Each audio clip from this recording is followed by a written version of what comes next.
What could we potentially learn from R6 Mobile, which I'm sure is probably going to be a discussion point throughout this show as it goes on, and the success of that, especially in local markets like ours, where mobile games I actually love mobile games. insanely huge. Oh, so do I, and mobile esports too. I'm happy to cast it. I'm not so much looking at this as R6 Mobile is going to innovate the game and it's going to change PC. I'm also wanting to taper and set expectations within the community, because I've seen it in other, cross-platform games. Apex Legends as a broad example, maybe not the best example, because I think that mobile game kind of went to shit.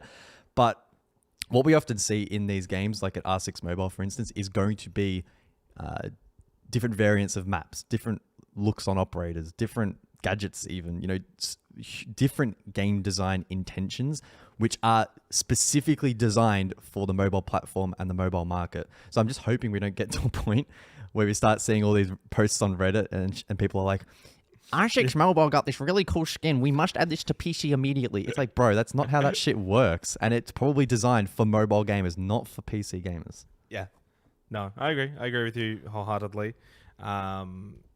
And obviously mobile games are very difficult to emulate the main game.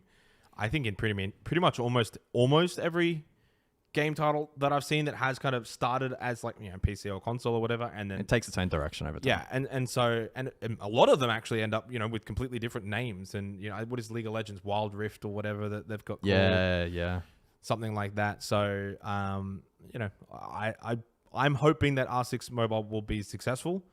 To be completely honest, when I first heard of it, I was just like, I don't know how the fuck you're going to make that work.